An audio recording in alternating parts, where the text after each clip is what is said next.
Bonjour à tous et à toutes et bienvenue au webinaire Mines et Environnement organisé par l'Université du Québec en Abitibi-Témiscamingue.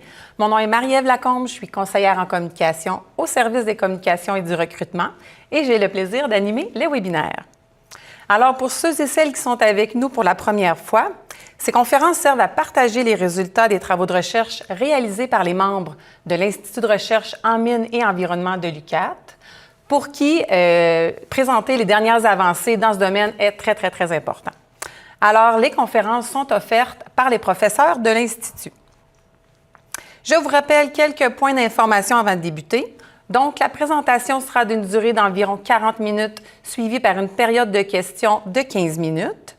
Je vous invite d'ailleurs à utiliser l'outil questions-réponses situé au bas de votre écran pour poser vos questions à la toute fin de la conférence. La conférence est enregistrée et sera disponible prochainement sur le site web des webinaires où vous trouverez d'ailleurs les conférences passées. Alors, nous accueillons maintenant notre professeure, la professeure Lucie Coudert, qui fera le bilan de la chaire de recherche du Canada de niveau 2 sur le retraitement des rejets miniers, dont elle est la titulaire. Alors, Lucie Coudert est professeure à l'Institut de recherche en mines et environnement de l'UQAT. Elle détient une licence en chimie et un master en chimie analytique de l'Université de Poitiers, ainsi qu'un doctorat en sciences de l'eau de l'Institut national de la recherche scientifique. Ses expertises sont l'hydrométallurgie des éléments précieux, critiques et stratégiques, la gestion et la valorisation des résidus miniers, métallurgiques et des déchets industriels, la récupération et la valorisation des métaux d'intérêt, ainsi que le traitement des effluents miniers fortement contaminés. Alors, je lui cède maintenant la parole et je vous souhaite à tous et à toutes un bon webinaire. Voilà. Merci Marie-Ève. Donc, bonjour à toutes et à tous. Bienvenue à ce webinaire qui vise à vous présenter le bilan de ce premier mandat de chaire de recherche du Canada de niveau 2 sur le retraitement des rejets miniers. Le plan de ma présentation va être relativement conventionnel. Aujourd'hui, je vais débuter par une brève introduction mise en contexte qui ont amené à la définition de certains objectifs de recherche pour cette programmation de 5 ans. Je vais également vous présenter un bref survol des principaux projets de recherche qui ont été réalisés dans le cadre de ce premier mandat de chaire et les principaux résultats qui en découlent. Je poursuivrai ensuite par une synthèse de l'avancement des connaissances et enfin donc les conclusions et perspectives. Comme chacun le sait, la gestion responsable des rejets miniers est l'un des défis majeurs de l'industrie minière et elle représente une priorité pour les gouvernements, notamment en raison des volumes importants de rejets miniers qui sont générés chaque année et des risques liés à l'instabilité géotechnique et ou géochimique de ces rejets, avec les conséquences à la fois environnementales et humaines que l'on peut leur connaître, notamment lorsqu'on va avoir donc la rupture de digues, comme vous pouvez le voir sur la photographie en bas à gauche, ou la production de drainage minier acide, donc sur les deux dernières photographies en bas à droite. Au cours de ces dernières années, de nouvelles approches de gestion intégrée ont été développées pour essayer d'améliorer cette stabilité à la fois géotechnique des rejets miniers. Donc on voit de plus en plus un virage au niveau de l'industrie minière où les opérateurs miniers s'en vont vers la déshydratation des rejets pour essayer de diminuer la quantité d'eau qui va être entreposée dans les parcs à résidus. Et donc, on voit de plus en plus d'applications de déposition des rejets sous forme épaissie ou sous forme filtrée. Donc, ce sont des rejets qui vont contenir beaucoup moins d'eau que les rejets qui étaient déposés conventionnellement sous forme de pulpe. Au niveau de la stabilité géochimique, beaucoup de travaux ont été réalisés, notamment concernant la désulfuration environnementale, qui est une technique qui vise à séparer les minéraux sulfurés problématiques du reste de la gangue. À la sortie de cette désulfuration environnementale, on va avoir un rejet désulfuré qui va pouvoir être réutilisé dans la restauration des sites miniers car non générateur de drainage minier acide. Et on va avoir un concentré de sulfure qui, lui, va devoir être géré adéquatement. Donc, différentes technologies peuvent être utilisées pour cette désulfuration environnementale. Celle qu'on voit le plus appliquée, c'est la flottation. Depuis les 5 à 10 dernières années, les gens regardent davantage les rejets miniers comme une source secondaire potentielle, soit en raison de la présence de certains minéraux industriels qui sont présents dans ces rejets-là. Et donc, on essaye de valoriser ces rejets, soit pour des applications sur le site de la mine ou hors site de la mine. On voit de plus en plus des études qui portent sur l'utilisation des rejets miniers, mais aussi des stériles dans la fabrication de matrices cimentaires, dans la fabrication de céramique, de verre. Et on a aussi des études qui s'intéressent à aller chercher les métaux qui sont présents dans ces rejets-là, donc les métaux à forte valeur ajoutée, avec une emphase sur les métaux précieux et plus récemment sur les métaux critiques et stratégiques. Vous avez ici un graphique. Excusez.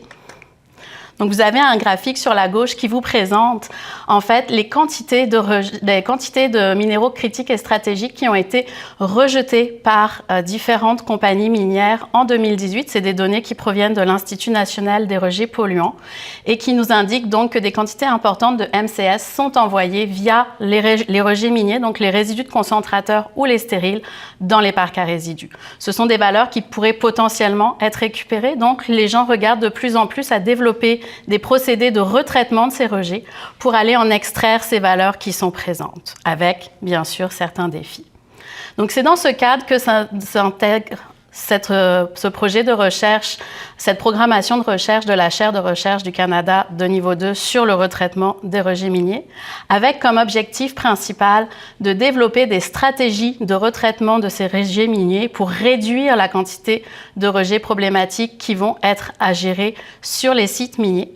Et lors de la sélection de nos procédés de retraitement, on va prendre en considération différents aspects, que ce soit les aspects technologiques. On veut bien entendu mettre en place des procédés qui vont être efficaces, qui vont nous permettre d'aller chercher les éléments à valeur ajoutée, qui vont nous permettre d'immobiliser certains contaminants. On veut également, on va aussi considérer les aspects environnementaux et sociaux. On veut s'assurer que les procédés qu'on va utiliser vont générer des résidus qui seront moins problématiques que les résidus initialement avant leur retraitement. Donc, on va s'intéresser à ces différents points lorsqu'on va sélectionner nos procédés de retraitement. Pour atteindre notre objectif général, différents objectifs spécifiques ont été définis. Le premier visait à développer des procédés pour récupérer les métaux critiques et stratégiques et métaux précieux qui sont encore présents dans nos rejets miniers. Vous avez sur la gauche différents projets qui portent sur cette thématique-là et on va en voir certains dans les prochaines minutes. L'objectif spécifique numéro 2, lui, visait à convertir nos rejets miniers en produits à valeur ajoutée avec deux principales avenues. La première étant d'aller chercher les minéraux industriels de valeur qui sont présents dans ces rejets-là, comme par exemple la fluorite, qui est un minéral critique et stratégique au niveau du Canada, ou encore de transformer ces rejets qui sont parfois riches en aluminosilicates en produits à valeur ajoutée comme les éolites qui ont de très nombreuses applications industrielles. Le dernier objectif spécifique, quant à lui, visait davantage le retraitement de nos rejets miniers pour essayer de diminuer, de limiter la mobilité de certains contaminants qui sont présents, avec, dans le cadre de ce premier mandat de chaire, une emphase plus spécifique sur l'arsenic, qui est un contaminant qui est présent ici en région de l'Abitibi-Témiscamingue, mais aussi dans le nord du Québec. Donc, on s'est vraiment intéressé à ce contaminant-là en particulier.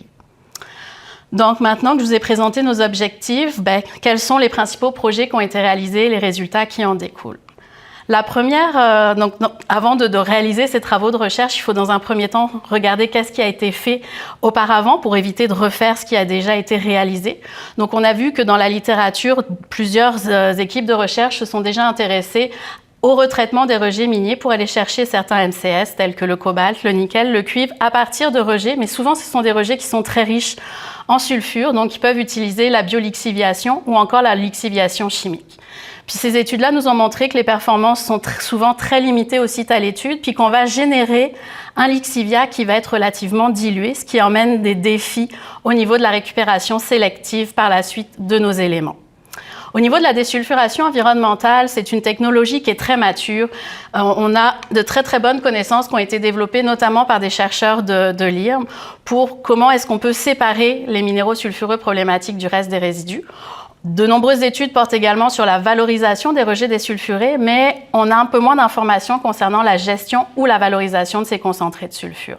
Donc, dans le cadre de ces premiers travaux de recherche, nous, on s'intéressait donc à essayer de voir si on pouvait préconcentrer dans un premier temps nos minéraux porteurs de métaux critiques et stratégiques avant d'appliquer nos procédés biohydrométallurgiques pour essayer de produire des lixiviats qui vont être plus concentrés. Puis, on voulait voir est-ce que ces procédés de traitement de minerais qui sont conventionnellement utilisés pour préconcentrer des minéraux d'intérêt peuvent être applicables sur des rejets qui sont âgés et où on a la présence donc de minéraux altérés. Et comme je le mentionnais, on s'est intéressé aussi à la valorisation des métaux présents dans les concentrés de sulfure issus de la désulfuration environnementale pour voir si on pouvait aller chercher les valeurs encore présentes. Donc, la première étude de cas dont je voulais vous parler aujourd'hui porte sur un procédé qui visait à évaluer un projet qui visait à évaluer les performances de filières de préconcentration des éléments d'intérêt présents dans des rejets miniers âgés. Donc, dans le cadre de ce projet, on s'est intéressé au cobalt, qui est un élément critique et stratégique, mais on s'est aussi intéressé à l'arsenic, qui est source de contamination. Donc, on voulait voir si en allant chercher notre cobalt, qui est un élément à valeur ajoutée, est-ce qu'on pouvait réduire la mobilité de l'arsenic et dans ce temps-là, diminuer la charge en contamination de nos rejets. On a débuté donc les travaux par une caractérisation physico-chimique et minéralogique détaillée des rejets, puis des essais de préconcentration ont été réalisés par une filière métallurgique dans un premier temps, où on a regardé les performances de la séparation gravimétrique et de la flottation pour aller chercher les minéraux porteurs de cobalt et d'arsenic. Et dans un second temps, on a regardé davantage l'utilisation de plantes hyperaccumulatrices pour aller extraire le cobalt directement des rejets sur les sites miniers. Donc, c'est ce qu'on appelle la filière agromine. Au niveau de nos résultats, donc, la caractérisation nous a montré une minéralogie relativement complexe et une granulométrie très fine, avec la présence de minéraux porteurs de cobalt et d'arsenic qui sont partiellement altérés, oxydés, associés aux silicates, ce qui emmène des défis au niveau de la préconcentration. Nos premiers essais en séparation gravimétrique ont montré une excellente préconcentration avec l'utilisation donc d'un concentrateur Nelson et d'une table Moseley, où on obtenait un concentré qui contenait aux alentours de 3% de cobalt et 20% d'arsenic, mais par contre, on avait une très faible récupération, moins de 13% de nos éléments d'intérêt étaient retrouvés dans notre concentré, donc on avait une perte au niveau des valeurs qui étaient présentes dans nos rejets initiaux. Au niveau de la flotation, on s'est intéressé à l'utilisation combinée de plusieurs collecteurs, l'exanthate, donc avec le CAX, qui sont connus pour leur efficacité au niveau des minéraux sulfurés, et les hydroxamates, qui eux sont connus pour les oxydes, les minéraux oxydés, notamment donc les oxydes de cuivre, mais peu documentés pour les oxydes de cobalt. Et on a vu que cette utilisation combinée de nos deux collecteurs nous permet d'améliorer la récupération de nos minéraux porteurs de cobalt et d'arsenic, avec des teneurs en cobalt dans notre concentré final qui sont similaires à certains concentrés de nickel ou de cuivre qui alimentent actuellement les fonderies et à partir duquel le cobalt est récupéré comme sous-produit. Puis on a une belle récupération aux alentours de 70 à 80% pour des rejets âgés. C'est quand même des performances relativement intéressantes. Au niveau de la filière agromine, donc, des défis ont été observés concernant la croissance des plantes hyperaccumulatrices, probablement liées à la structure du sol. Donc, des essais additionnels ont été réalisés pour ajouter du compost pour essayer d'améliorer cette structure du sol, au niveau notamment donc, de la porosité et de la structure du sol en tant que telle. Mais on a observé une augmentation de la mobilité du cobalt et de l'arsenic. Et donc, ces essais-là ont montré qu'après une certaine période, les plantes meurent. Donc, on suppose ici une toxicité du cobalt et potentiellement aussi de l'arsenic sur ces plantes hyperaccumulatrices. Les travaux que je vous ai présentés ont été réalisés par un étudiant au doctorat, Samuel Teillot.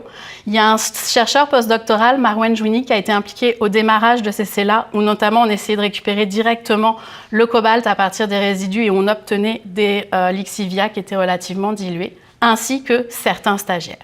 C'est des travaux qui ont été réalisés en collaboration avec mes collègues Marie Guitoni et Carmen Miala-Niculita de l'UQAT, mais aussi des chercheurs de l'Université de Lorraine en France, Marie-Odile Simoneau, Baptiste Lobby et Jean-Louis Morel. Au niveau de la deuxième étude de cas dont je voulais vous parler aujourd'hui, c'est un projet qui visait à développer un procédé de biolixiviation pour aller chercher les éléments de terre rares qui sont présents dans des résidus miniers qui proviennent de l'exploitation de l'uranium. Parce qu'on le sait que souvent, quand on va avoir de l'uranium, on va avoir des éléments de terre rares et inversement. Donc, on voulait voir est-ce qu'il y a des teneurs encore intéressantes en éléments de terre rares dans ces rejets-là et est-ce qu'on peut mettre les micro-organismes responsables de la génération de drainage minier acide à contribution pour extraire ces éléments de terre rares à partir de ces rejets. Ça nous a permis de générer un biolixivia. Puis là, différentes résines ont été testées pour voir est-ce qu'on peut aller chercher sélectivement les éléments de terre rares et éventuellement les éléments radioactifs, les radionucléides qui sont encore présents, à savoir l'uranium et le thorium. Donc, ces travaux ont montré qu'avec l'utilisation des micro-organismes, on a une très belle solubilisation de nos éléments de terre rares à partir des rejets, majoritairement des éléments de terre rares lourds qui sont souvent plus sollicités dans l'industrie de par leurs plus grandes applications. Donc, une lixiviation sélective, on a une moins bonne performance au niveau des éléments de terre rares légers, donc ce qui permettrait d'être une première pré-séparation de nos éléments de terre rares ici. Donc, des résultats relativement intéressants. Puis, on a vu donc qu'une partie du thorium et de l'uranium peut également être mis en solution. Donc, par la suite, différentes résines échangeuses d'ions, que ce soit des résines cationiques, chélatantes, imprégnées, ont été testées et on voit donc des performances qui sont différentes en fonction du type de résine. Certaines sont plus sélectives pour les éléments de terre rares, d'autres sont plus sélectives pour le thorium, pour l'uranium. Et donc au final, en se basant sur ces résultats-là, une filière de retraitement a été proposée avec donc une première étape de biolixiviation suivie par une sorption de notre scandium et de notre uranium sur une première résine, la léwatite TP207, et enfin la sorption de nos éléments de terre rares, majoritairement les éléments de terre rares lourds et du thorium sur une seconde résine, la léwatite SP112. Ce sont des travaux qui ont été réalisés par un collègue, Nicolas Régnier, à Kenmed Mining, où on a travaillé en collaboration avec Jean-François Blais de l'INRS. Nous nous sommes également intéressés donc à voir est-ce qu'on peut aller chercher l'or présent dans les concentrés de sulfure issus de la désulfuration environnementale parce que, on a, comme je le mentionnais précédemment, c'est une technologie qui est mature, on sait comment valoriser les rejets désulfurés, mais souvent on a moins d'informations sur comment gérer ces concentrés de sulfure qui sont générateurs de drainage minier acide, mais du fait qu'on a concentré les sulfures et que certains minéraux critiques et stratégiques peuvent être associés à ces sulfures ou encore certains métaux précieux peuvent être associés à ces sulfures. On s'est intéressé ici à voir est-ce qu'on peut aller chercher ces valeurs-là. Et donc, on a regardé les performances de différents procédés d'oxydation en milieu alcalin, donc à pH élevé, pour venir attaquer cette matrice sulfurée réfractaire et extraire les éléments qui nous intéressaient. Donc, on a testé deux oxydants en milieu alcalin, les ferrates. Les résultats se sont trouvés peu concluants. Ce sont des degrés d'oxydation avancés du fer, donc un oxydant très puissant, mais on s'est rendu compte qu'on avait une faible oxydation de nos minéraux sulfurés et surtout, on avait une production importante de rejets à la fin. Donc, on produit plus de rejets qu'initialement, ce qui n'est pas très intéressant d'un point de vue environnement. En ce qui concerne l'oxydation alcaline en présence d'oxygène, on a testé donc l'injection d'air ou l'injection d'oxygène pur et là, on a pu avoir des meilleures performances au niveau de la récupération de notre or par cyanuration subséquente. Pourquoi est-ce qu'on est obligé de faire cette étape d'oxydation? C'est parce que quand on a testé la récupération directe de l'or à partir de ces concentrés de sulfure, on a eu une très faible récupération, que ce soit par cyanuration directe ou alors avec des procédés gravimétriques. L'or est vraiment encapsulé dans la matrice sulfurée réfractaire et on n'arrive pas à l'atteindre. Donc, on a testé cette oxydation avec l'oxygène. L'oxygène, c'est notre oxydant dans la réaction.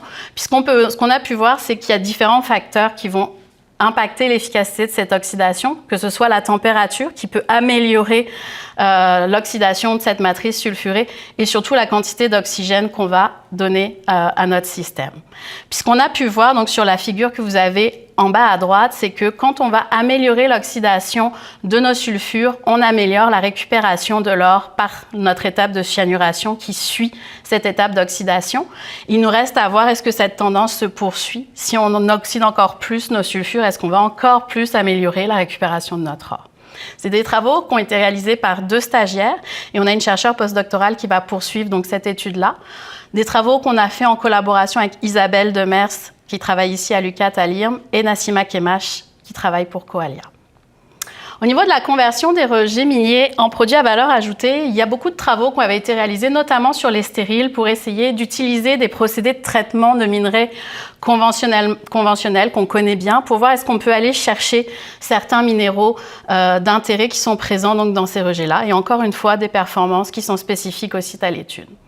On avait vu aussi que certains rejets qui contiennent beaucoup d'aluminium, beaucoup de silicium, donc des aluminosilicates, peuvent être utilisés pour la synthèse de zéolite, mais on n'a pas vu beaucoup d'utilisation de rejets miniers riches en aluminosilicates pour ces applications. Donc, on s'est demandé est-ce qu'on pouvait utiliser ce type de résidus. Puis, on va voir donc les résultats qui découlent. La première étude de cas sur la valorisation de nos rejets en tant que telle visait à aller récupérer la fluorite, qui est donc un minéral critique et stratégique au Canada, qui était présent dans un rejet issu de l'extraction d'éléments de terres rares à partir d'un gisement de carbonatite.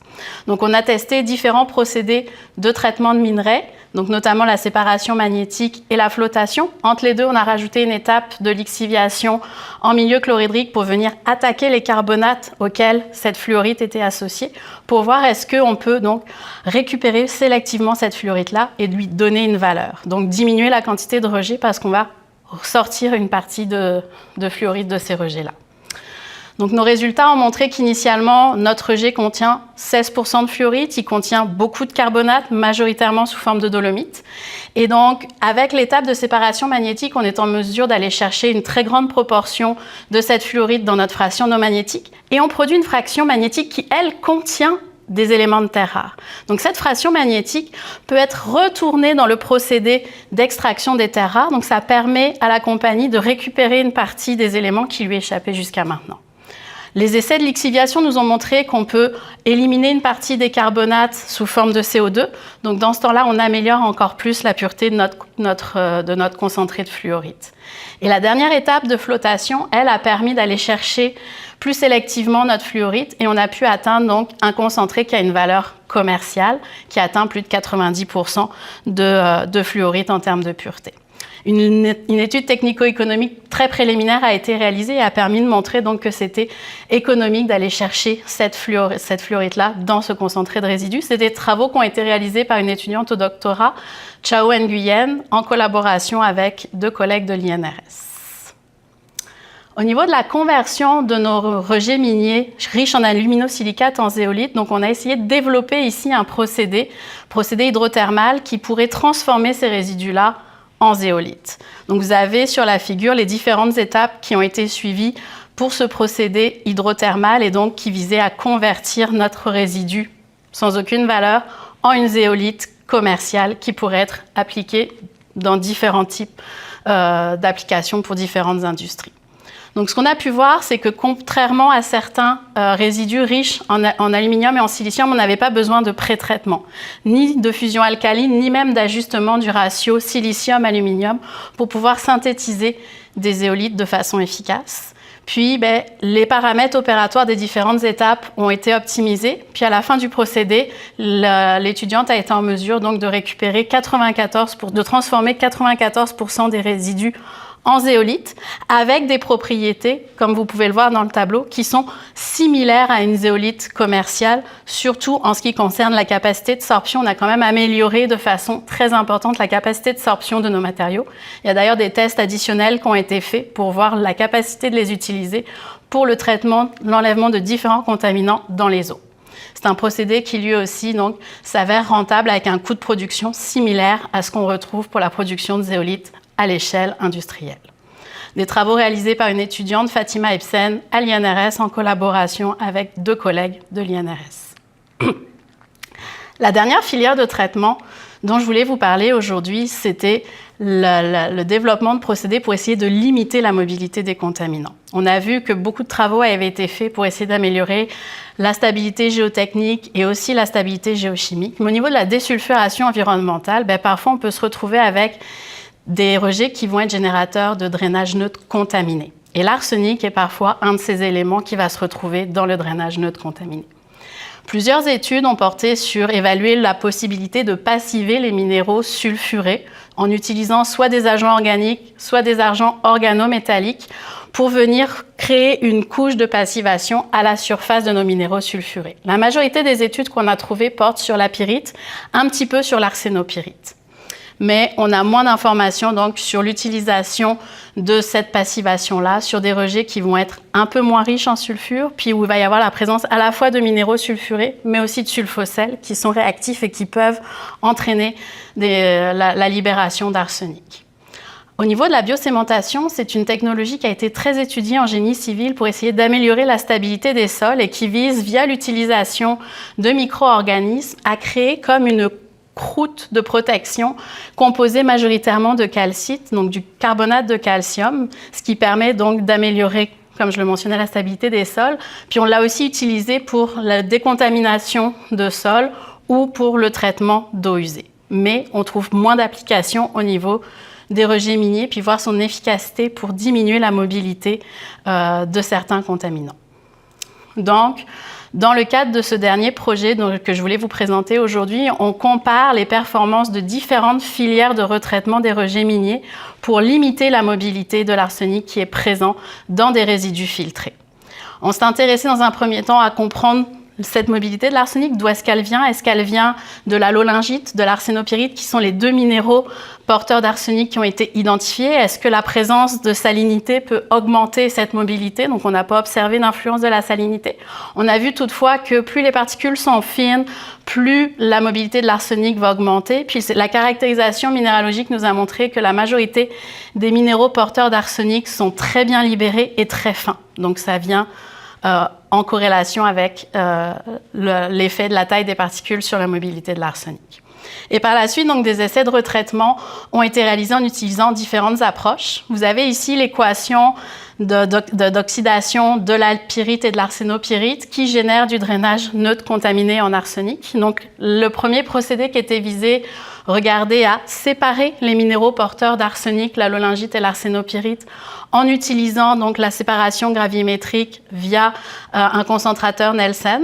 Donc, est-ce qu'en séparant ces minéraux-là, en les éliminant de notre équation, on arrive à diminuer la mobilité de l'arsenic? Si je force la mise en solution de cet arsenic-là via un procédé de lixiviation chimique, que je traite l'effluent qui est généré et que j'immobilise l'arsenic dans une boue qui est plus stable que le résidu initial, est-ce que j'arrive à limiter la mobilité de mon arsenic? Et enfin, la dernière méthode de retraitement qu'on a regardée, c'est de voir si, à l'inverse, j'essaye d'immobiliser l'arsenic en venant créer une couche de passivation ou en venant créer une couche de surface sur mes résidus, est-ce que j'arrive à diminuer cette mobilité de l'arsenic? Donc, les premiers résultats au niveau de la séparation gravimétrique nous ont montré que le Nelson est relativement efficace pour préconcentrer les minéraux porteurs d'arsenic, principalement les minéraux porteurs d'arsenic qui vont être associés aux particules les plus grossières, mais beaucoup moins efficace pour les particules fines. Et des tests d'évaluation de la mobilité de l'arsenic à partir à la fois des concentrés et des rejets de ce Nelson-là ont été réalisés. Puis on remarque donc qu'on a une plus forte mobilité de l'arsenic à partir des rejets de Nelson, puisque les particules sont beaucoup plus fines que ce qu'on retrouve à partir du concentré, qui lui sera non générateur de drainage neutre contaminé. Mais on se retrouve avec un rejet de concentrateur qui lui est générateur de drainage neutre contaminé à l'arsenic. Au niveau de la lixiviation chimique, on a pu voir donc qu'elle est relativement efficace. On arrive à mobiliser près de 50% de l'arsenic en utilisant de l'acide sulfurique et 20% lorsqu'on va utiliser de l'EDTA, qui est un agent chélatant. Mais de façon générale, on n'a pas encore de réponse. Est-ce que cette lixiviation de l'arsenic où on atteint près de 50% est suffisante pour diminuer la mobilité de l'arsenic à partir des rejets lixiviés? C'est des choses qui sont en cours d'évaluation à l'heure actuelle. On a pu voir toutefois que différents paramètres vont affecter la performance de ce procédé de lixiviation chimique, que ce soit la température ou le temps. Au niveau de la passivation chimique, différents agents de passivation ont été testés, puis on a pu voir l'impact de certains de ces agents-là. Donc, notamment lorsqu'on va utiliser des silicates, on va voir qu'on a une légère perte de performance au niveau de l'immobilisation de notre arsenic. On va même voir une augmentation de la mobilité de l'arsenic qui s'explique par le fait qu'il y a une compétition entre l'arsenic et l'arsenic et les silicates, pour le fer, qui est à l'origine de la couche de passivation qu'on va générer.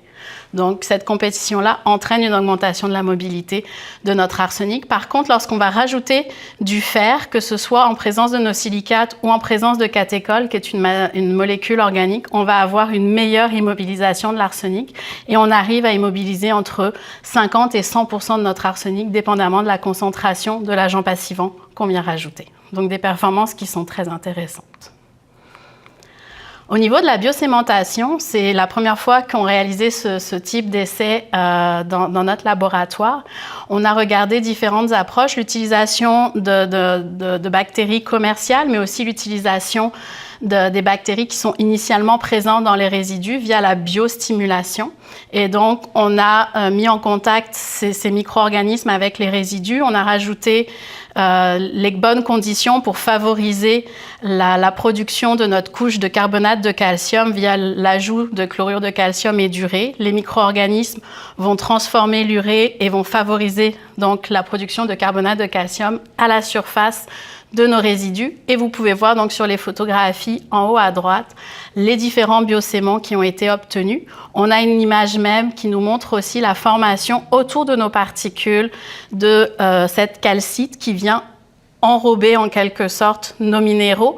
Puis les petits points blancs qu'on voit, c'est nos minéraux porteurs d'arsenic et certains de ces minéraux-là ont été entièrement recouverts de notre calcite. Donc on peut imaginer qu'on va avoir une diminution de la mobilité de notre arsenic via la formation de cette croûte de calcite, mais l'évaluation de la stabilité est encore en cours à ce moment-ci. C'est des travaux qui ont été réalisés par un étudiant au DESS qui, lui, a travaillé davantage sur l'évaluation de la mobilité de l'arsenic, notamment l'effet de la salinité, et par une étudiante au doctorat, Éléonore Lagaé-Capel, qui a donc réalisé les autres essais que je vous ai présentés, et notamment donc les essais de retraitement. Et elle effectue à l'heure actuelle une analyse de cycle de vie pour comparer ces différents procédés de retraitement pour voir lequel va être le plus performant au final. On a également des stagiaires qui se sont impliqués, ainsi que 2 collègues de l'UQAT, donc Isabelle Demers et Carmen Miala-Neculita.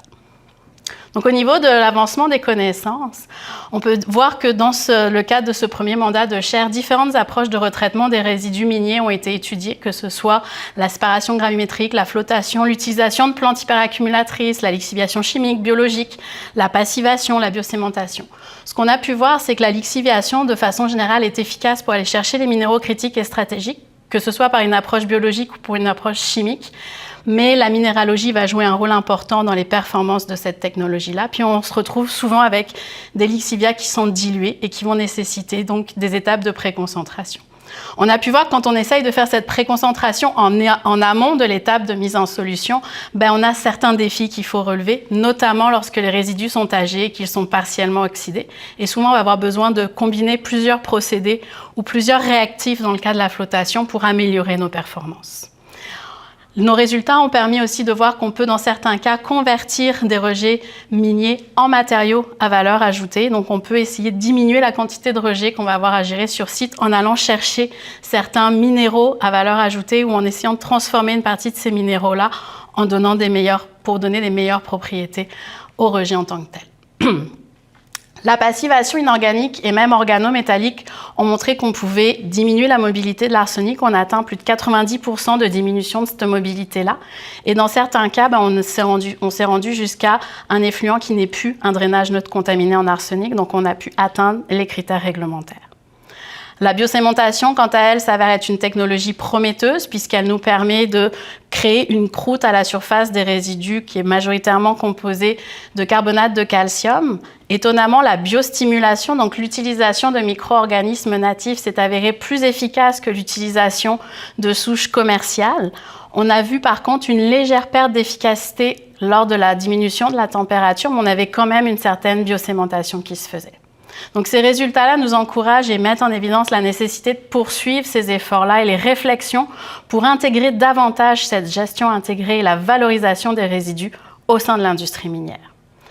Dans le cadre de ce projet-là, de ce programme de recherche-là, j'ai été en mesure d'aller chercher du financement puisque la chaire de recherche couvre le salaire du titulaire. Donc, on va chercher du financement additionnel pour travailler, faire la recherche qu'on s'est engagé de faire dans le cadre de notre mandat. Et donc, on a pu aller chercher plus de 1 million de dollars à travers différents programmes provinciaux fédéraux. Ce premier mandat de chaire a permis de former plus de 23 personnes, donc tant des étudiants au doctorat, maîtrise, DESS, chercheurs postdoctoraux, soit comme superviseurs, soit comme co-superviseurs. J'ai pu développer, consolider de nombreuses collaborations internationales, donc avec des collègues ici à l'IRMUCAT, mais aussi avec des collègues à l'INRS, à l'Université de Sherbrooke, à l'Université Laval avec Dominique Larivière et des chercheurs en France, à l'Université de Lorraine, ainsi que Mostafa Benzazoua, qui travaille à UM6P au Maroc. Qui dit recherche, dit diffusion de la recherche également. Donc, ces travaux-là ont permis la publication de 37 articles de journaux dans des revues grâce aux collaborations qu'on a vues avec les chercheurs cités précédemment. Et ces travaux-là ont également été diffusés donc, dans différentes conférences internationales. Vous avez ici donc, certaines conférences auxquelles les étudiants et étudiantes impliqués dans les projets ont eu l'occasion de participer et de diffuser leurs travaux de recherche. Donc, en conclusion, la valorisation des rejets, qu'elles soient in situ ou hors site, va permettre de réduire le volume de rejets à gérer et donc faciliter la restauration des parcs à résidus à la fin des opérations. C'est important de développer des outils, des procédés pour pouvoir intégrer plus facilement ce retraitement des rejets miniers dans les opérations minières. Puis on a pu voir donc que différents outils peuvent être applicables, que ce soit pour aller chercher les minéraux critiques et stratégiques ou métaux précieux qui sont encore présents dans ces rejets miniers, soit pour transformer ces rejets miniers en produits à valeur ajoutée, ou encore diminuer la mobilité de ces rejets, de certains des contaminants qui sont présents dans ces rejets pour pouvoir les utiliser notamment dans la restauration des sites miniers. Comme je le mentionnais, plusieurs projets de recherche ont pu être financés via des financements obtenus au niveau provincial ou au niveau fédéral. Et on a pu donc former plusieurs étudiants dans des thématiques qui sont d'importance pour la société, avec toujours une approche multidisciplinaire dans nos projets de recherche où on va combiner la minéralogie au traitement de minerais, à la métallurgie extractive, à la géochimie, au traitement des effluents, pour essayer donc d'identifier les technologies qui sont les plus performantes. Puis on a donc pu diffuser ces travaux-là à travers différents canaux. Ces projets-là ont mené à développer d'autres projets de recherche en lien donc toujours avec cette thématique, ces thèmes qui vous ont été présentés pour ce premier mandat de chaire de recherche du Canada. Donc on travaille présentement à évaluer la performance de la carbonatation minérale, à séquestrer le CO2 à partir de rejets miniers, mais aussi comment est-ce qu'on peut valoriser ces matériaux carbonatés dans la restauration minière. On regarde également à l'utilisation de certains rejets métallurgiques comme amendement des rejets miniers pour essayer de diminuer le potentiel de production de drainage neutre contaminé. Donc, je vous remercie pour votre attention, puis je pense qu'on arrive à la période de questions. Super, merci beaucoup, professeur Couder. C'est très impressionnant de voir la quantité de personnel qui a été formé. C'est très intéressant comme sujet, la valorisation des rejets, c'est important. Voilà. Donc, on a des questions. Alors, je vous invite, n'hésitez pas à utiliser l'outil questions-réponses pour déposer vos questions. Alors, première question, elle est apparue lorsqu'on parlait là, de traitement d'arsenic. Donc, pour la technique gravimétrique, quelle est la proportion massique au concentré et au rejet? Donc, vers la diapo 31. Dans la diapo 31 spécifiquement, c'est une excellente question. Il faudrait que je retourne demander à Éléonore exactement cette proportion-là qui s'en allait, mais je pense qu'on a été capable de réduire d'à peu près de moitié la quantité de rejet qui va être génératrice de drainage neutre contaminé. Donc, à l'heure actuelle, je pense que c'est aux alentours de 45 à 50% qui s'en va dans le concentré, en masse. Parfait. Merci.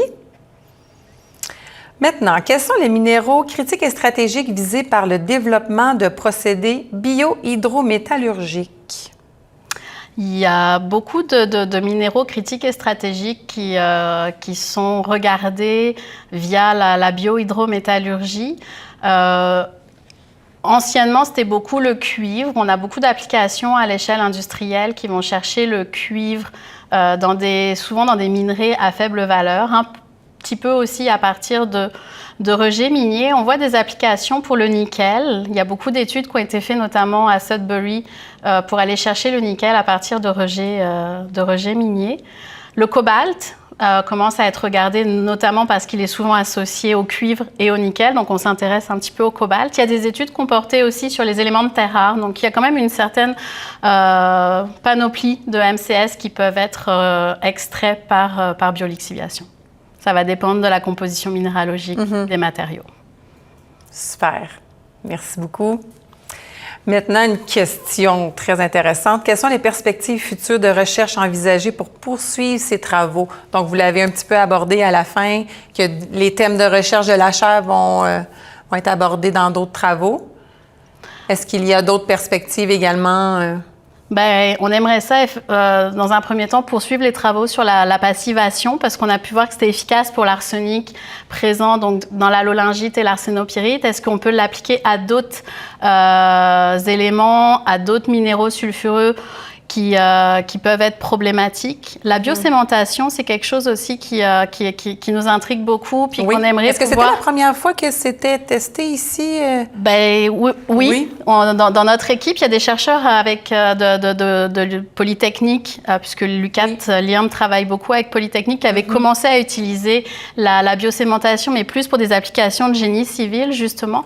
Nous, on voulait regarder la possibilité de diminuer la mobilité des contaminants, mais des questions qui sont ressorties de ces travaux-là, c'est est-ce qu'on peut aussi limiter l'érosion des particules, l'érosion des résidus? C'est des choses pour lesquelles on n'a pas encore, nous, les réponses et où on aimerait poursuivre les travaux, donc voir s'il y a un double avantage à cette biosémentation. Puis ce qui nous intéresserait aussi, c'est de poursuivre avec les stériles. On a beaucoup travaillé avec les résidus miniers, mais les stériles peuvent aussi avoir des éléments à valeur ajoutée qui sont présents et où on aurait peut-être moins de défis technologiques parce qu'une plus grande distribution de taille de particules, donc qui pourrait nous amener à utiliser différentes technologies pour préconcentrer les minéraux porteurs. Les travaux doivent donc se poursuivre, c'est clair. On espère. Voilà. Super, merci. Ensuite, quelles peuvent être les opportunités de valorisation des terres réhabilitées après l'extraction minière? C'est une excellente question. J'avouerai que ce point-là, c'est pas quelque chose que j'aborde dans mes travaux de recherche. C'est davantage les collègues qui vont travailler en restauration minière qui vont s'assurer de mettre en place les bonnes méthodes de restauration pour favoriser la réutilisation des sites. Donc, c'est peut-être plus mes collègues qui auraient ça serait comme la suite une fois que ça a été retraité. Exactement. Oui. Parfait. Maintenant, est-ce que ce serait la compagnie minière qui paierait pour le retraitement ou une firme externe? Alors, la question qui tue, qui paye pour ça? Pour ce retraitement-là, ça va dépendre du site à l'étude. Il y a des compagnies minières qui s'intéressent à savoir, pendant qu'elles sont en activité, est-ce qu'il y a des choses à aller chercher dans les résidus, puis est-ce qu'ils peuvent intégrer le retraitement des résidus directement dans leurs opérations. Puis dans les filières de retraitement qu'on essaye d'appliquer, on veut essayer de minimiser la taille des usines, des équipements qu'on utiliserait pour pouvoir s'intégrer facilement sur un site minier. Dans le cas des sites miniers abandonnés, il faut voir que cette valorisation-là pourrait être très facilement couplée à la méthode de restauration, c'est-à-dire qu'avant de s'assurer de restaurer le parc, de l'amener dans une forme qui est plus naturelle, plus proche de ce que le site était initialement, est-ce qu'on peut aller chercher ces valeurs-là qui peuvent peut-être générer un petit peu de bénéfices pour payer une partie de cette restauration. L'englober donc dans la restauration en tant que telle. Oui, mais il va y avoir aussi des choses à faire au niveau réglementaire, à savoir qui va être responsable au niveau du retraitement des rejets miniers. Donc, j'ai vu quand même dans vos projets que vous avez évalué souvent le coût associé. Est-ce que c'était systématique de savoir combien coûterait le retraitement de chaque méthode ou pas nécessairement? C'est pas nécessairement évalué, ça va vraiment dépendre le potentiel de la technologie, mais c'est des choses qu'on regarde, oui, quand on va développer les procédés puis qu'on va optimiser les conditions, on regarde toujours la quantité de réactifs chimiques qu'on va mettre. Est-ce qu'on est rendu à des quantités trop importantes? On veut regarder souvent à essayer de réutiliser nos solutions pour recycler nos réactifs, pour essayer de diminuer les coûts, mais oui, idéalement, c'est quelque chose qu'on aimerait intégrer encore plus dans ces procédés de retraitement des rejets miniers, mais d'inclure aussi dans cette estimation, et c'est quelque chose qui est peut-être un peu moins facile, les gains qu'on a du fait qu'on retraite les résidus, donc on diminue la mobilité de certains contaminants, c'est quoi les gains au niveau de la restauration minière? Des fois, ça peut justifier les coûts. Ça peut justifier justifier, ces gains-là. effectivement. Exact. Parfait, merci. On a plein de questions. Alors, quel type de matériaux issus de la désulfuration environnementale sont-ils étudiés pour leur valorisation? Je l'ai-tu posé, celle-là? Non, pas encore. Donc, en fait, on a un même participant qui a plusieurs questions. C'est parfait, ça. Donc, au niveau de la désulfuration environnementale, comme je disais, on va se retrouver avec 2 sorties. Le concentré de sulfure qui, lui, à l'heure actuelle, dans le cas des mines souterraines, va être envoyé sous terre dans le remblai. Certaines études ont été faites pour regarder est-ce que ça va poser problème au niveau de la stabilité de ce remblai-là. Puis, les résultats semblent être concluants à ce niveau-ci. Ça va dépendre de la proportion qu'on met. Donc, tout est une question de recette à ce moment-ci. Au niveau des mines à ciel ouvert, là, c'est vraiment d'essayer de confiner ces concentrés-là de sulfure, mais les valoriser en tant que tels. On n'a pas vu d'études pour l'instant à ce moment-ci parce que c'est quand même des matrices qui sont très réfractaires. Et nous, notre oxydation montre des performances qui sont intéressantes, mais qui restent quand même limitées, mais des coûts en réactifs qui sont très élevés. Il va vraiment falloir qu'on soit en mesure de recirculer nos réactifs pour que ça puisse être intéressant d'un point de vue économique de le faire. Au niveau du rejet des sulfurés, là, c'est vraiment son utilisation comme matériau dans les méthodes de recouvrement. Et je pense qu'Isabelle Demers doit aborder ce point-là dans un des séminaires qu'elle est venue faire sur ses travaux de chaire notamment, si vous voulez en savoir plus. Ils sont disponibles sur le site web des webinaires. Je vous invite à aller y jeter un œil. Donc, est-ce qu'on peut avoir un exemple de plante hyper accumulatrice, effectivement? Les plantes que vous avez utilisées? Il faudrait que je retourne sur la diapositive parce que les noms latins, ce n'est pas ma force. Moi, je suis plus quelqu'un en chimie qu'en biologie, mais mon étudiant Samuel serait beaucoup plus en mesure que moi de vous les donner. Puis est-ce que vous aviez plusieurs options et vous avez choisi la plus accumulatrice ou... je les ai pas, donc je peux Odontarena calcidica est une qu'on a utilisée et Bormulera emarginata aussi. En fait, Samuel, il a testé ces 2 plantes-là parce que c'est des plantes hyperaccumulatrices de nickel. Elles sont connues pour leur capacité à hyperaccumuler le nickel, mais plus dans des régions chaudes, dirons-nous, où la végétation va se développer rapidement. Et il a testé une autre plante qui, sur le site où on a été prélever les résidus, avait montré une concentration un peu plus importante en cobalt dans ses feuilles et dans la partie aérienne de la plante. Donc, on a regardé aussi cette espèce-là. Super. Merci beaucoup. Prochaine question. Peut-on envisager appliquer l'extraction par solvant après la biolixiviation? Ça va dépendre des concentrations en éléments qu'on va avoir dans notre biolixivia. Souvent, l'extraction par solvant, c'est une technologie qui va être utilisée quand on va avoir des concentrations très élevées de l'ordre du gramme par litre. Sinon, on va favoriser davantage l'échange ionique quand on est aux alentours d'une centaine de milligrammes par litre jusqu'au gramme par litre pour essayer de préconcentrer nos éléments avant de les récupérer par précipitation, par électrodéposition. Il y a différentes technologies. Puis c'est des choses qui sont connues au niveau de la métallurgie extractive. C'est juste de voir laquelle s'applique le mieux en fonction de la composition de nos effluents. Parfait. On a un collègue d'ailleurs qui travaille beaucoup sur la récupération des MCS à partir des eaux minières. Donc, un collègue ici à l'IRM? Ici à l'IRM, Mérez Hermassi, qui vient d'arriver et qui travaille sur cette thématique-là plus précisément. Parfait, merci. Ensuite, est-ce qu'il y a d'autres éléments qu'on peut les valoriser? Ça faisait peut-être le lien avec une autre question. On a parlé tantôt de la valorisation, les utilisations. Avez-vous quelque chose à ajouter ou... Nous, c'est sûr qu'on s'est intéressé parce que qui dit valorisation, souvent quand on parle de valorisation, aux gens nous disent combien ça coûte, est-ce que c'est rentable de le faire? Donc c'est sûr qu'on a ciblé des éléments qui vont avoir une valeur plus importante, les métaux précieux, les métaux critiques et stratégiques, parce que là, on se dit que ils ont une certaine valeur, mais il y a surtout un besoin de diversification de l'approvisionnement et d'autonomisation au niveau de cet approvisionnement. Puis, l'avantage d'aller les chercher dans les rejets miniers, c'est que ces rejets-là, ils sont disponibles. Ils sont présents aujourd'hui, alors que les gisements primaires, ça va prendre plusieurs années avant qu'on puisse les voir en exploitation. Donc, est-ce que plus rapidement, on pourrait aller chercher ces MCS-là, avoir accès à ces éléments-là? Ouais.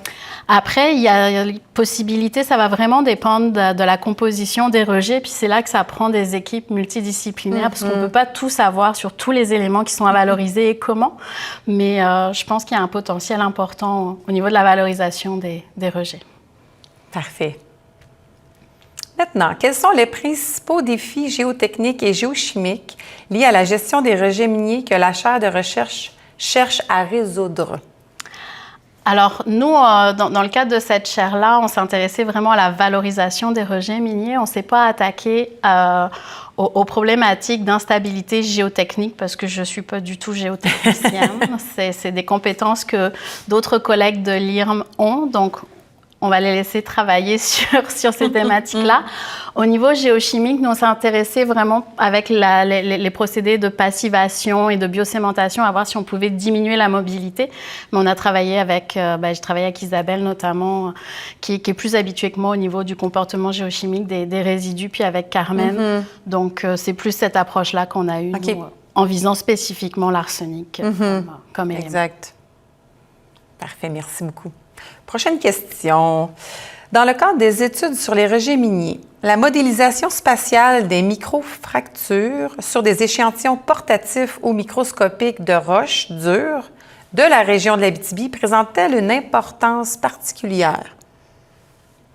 Là, c'est quelqu'un qui nous écrit qui s'intéresse à la cartographie des réseaux de fractures. Alors, c'est pas des choses qui me parlent beaucoup, ces réseaux de fractures, mais effectivement, c'est important quand on évoque la valorisation des résidus miniers de savoir qu'est-ce que ces résidus miniers contiennent et donc avoir une meilleure idée, une meilleure cartographie des valeurs en minéraux critiques et stratégiques ou en métaux précieux qui sont présents dans les résidus miniers, c'est quelque chose qui est important. Est-ce que c'est quelque chose donc qui existe, cette cartographie-là de ce qu'ils contiennent? Au niveau canadien-québécois, peu. Il y a des études qui ont été réalisées en Australie, notamment, pour essayer de mieux cartographier ces résidus-là. Il y a un inventaire qui s'en vient au niveau européen aussi, où les gens veulent le mettre en place. CanMed travaille à mettre cet inventaire-là en place au niveau canadien aussi. Donc, c'est vraiment de regarder qu'est-ce qu'on a, qu'est-ce qui est disponible, en quelle quantité, quelles sont les teneurs. On peut utiliser en partie l'inventaire national des rejets polluants dont je parlais tout à l'heure, qui en fait nous donne une idée des quantités de MCS, de certains MCS, c'est pas tous les MCS qui sont présents dans cet inventaire-là, mais qui sont rejetés annuellement par les sites actifs. Au niveau des sites inactifs ou des sites abandonnés, là, c'est de retourner dans les historiques. Donc, il y a des travaux qui ont été initiés à l'URSTM, notre laboratoire affilié à l'IRM, pour justement essayer de mettre en place un guide de caractérisation de ces sites miniers abandonnés. Et on va d'ailleurs avoir une présentation normalement à ce sujet-là au symposium Mines et Environnement, si vous voulez savoir plus. On vous invite à vous inscrire dès maintenant au symposium qui a lieu cet été à Rouyn-Noranda. Parfait, merci beaucoup, professeur Couder. On a encore le temps pour quelques petites questions. Une évaluation technico-économique a-t-elle été faite pour les différentes méthodes utilisées? On a parlé un peu tantôt là, de cet élément-là. Là. Principalement pour les méthodes qui ont été réalisées en collaboration avec l'INRS, parce que c'est une des forces de Jean-François Blais, qui était mon ancien directeur de thèse, de toujours tenir compte des coûts, des procédés qu'on développe. C'est des choses que j'essaye d'emmener aussi dans mes travaux de plus en plus. Donc oui, on essaye de garder en tête cette chose-là, mais comme je le mentionnais, on aimerait rajouter le volet concernant les gains qui peuvent être associés à la diminution des coûts de restauration si on diminue la mobilité des contaminants qui sont présents dans ces rejets. Donc, c'est les gains environnementaux, surtout, en fait, là. Qui pourraient être estimés. Oui, on est capable de quantifier ou y existe-t-il des méthodes pour l'instant ou ça serait à définir? Ça va falloir que j'ai des discussions plus importantes avec mes collègues en restauration s'ils sont en mesure facilement de nous dire combien ça coûte de restaurer un site dépendamment des types de problématiques qui peuvent être associées en termes de génération de drainage minier contaminé acide ou neutre, puis de voir comment est-ce qu'on peut nous ajouter ça dans nos calculs pour définir l'impact que ça a, puis est-ce que ça coûte beaucoup plus cher ou pas beaucoup plus cher. Oui, exact. Parfait. Maintenant, est-ce qu'il y a une étude menée pour voir l'impact des résidus miniers désulfurés dans les scénarios de restauration, sachant que la désulfuration environnementale n'élimine pas complètement les sulfures? Alors oui, il y a des études qui sont réalisées, puis je vous encourage à aller voir le webinaire de ma collègue Isabelle Demers qui travaille vraiment sur la désulfuration environnementale. Et effectivement, tous les sulfures ne sont pas enlevés des résidus désulfurés, mais justement de ce qu'Isabelle m'expliquait, c'est que ces sulfures résiduels qui restent dans les résidus peuvent consommer une partie de l'oxygène et donc limiter l'apport en oxygène aux résidus qui sont placés en dessous de cette couche de résidus désulfurés. Et donc, ça vient faire une barrière, en quelque sorte, à cet oxygène-là. Et donc, on s'assure que l'oxygène n'atteint pas les résidus réactifs. Donc, ça peut être bénéfique qu'il en reste une petite quantité. Oui. Parfait. Excellent. Alors, on a le temps pour une dernière question, et non la moindre. Alors, quels sont les principaux résultats concrets obtenus jusqu'à présent par les travaux de la chaire en termes de réduction de l'impact environnemental et de valorisation des rejets miniers? Donc, c'est comme en englobant tous les travaux, est-ce qu'il y a des exemples concrets, des recommandations qui peuvent être faites, des méthodologies proposées? Je pense que c'est un petit peu ambitieux après 5 ans de se dire qu'on va avoir des choses concrètes à présenter. On veut s'assurer d'investiguer jusqu'au bout les choses pour s'assurer qu'on a pensé à tout prendre en considération. Exact. Mais si on considère la passivation, on voit qu'il y a effectivement quelque chose d'intéressant. On a été capable de limiter la mobilité de l'arsenic de façon relativement importante. Maintenant, c'est de voir cette couche de passivation qu'on a créée, quelle est sa stabilité sur le long terme. Donc, c'est des choses, il faut qu'on aille un petit peu plus loin, puis qu'on définisse un peu plus parfois le comportement géochimique de nos résidus à moyen et à long terme. C'est des choses qui vont rester à étudier avant de vraiment aller vers se prononcer sur une technologie. Officiellement, surtout, là, effectivement. Exact. Au niveau de la valorisation, là, c'est vraiment du cas par cas. Donc, c'est d'aller voir en fonction des propriétés des sites, qu'est-ce qui est intéressant de faire ou non au niveau du retraitement. Parfait. C'est ça. La recherche on doit prendre le temps de bien évaluer différents éléments avant de... Voilà, super.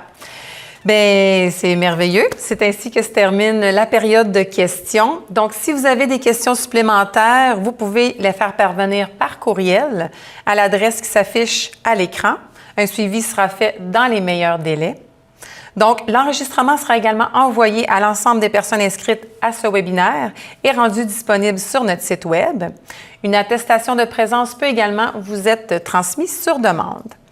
Alors, je vous remercie de votre participation à la conférence d'aujourd'hui. Merci beaucoup au professeur Couder. Merci, Marie-Ève. Donc, je vais simplement retourner à la fin parce que je vais vous parler de notre prochaine conférence qui a lieu au mois de mars avec le professeur... Et voilà, le professeur Fanevar Harrison qui va nous présenter une conférence intitulée « Projet FRQNT sur la performance in situ des systèmes de recouvrement avec géomembrane ». Alors voilà, je vous remercie encore une fois et je vous souhaite une agréable journée. L'Institut de recherche en mines et en environnement, renommé sur la scène internationale, présente le premier MOOC sur les mines et les changements climatiques. C'est une nouvelle formation en ligne, gratuite et à la portée du grand public. Inscrivez-vous dès maintenant.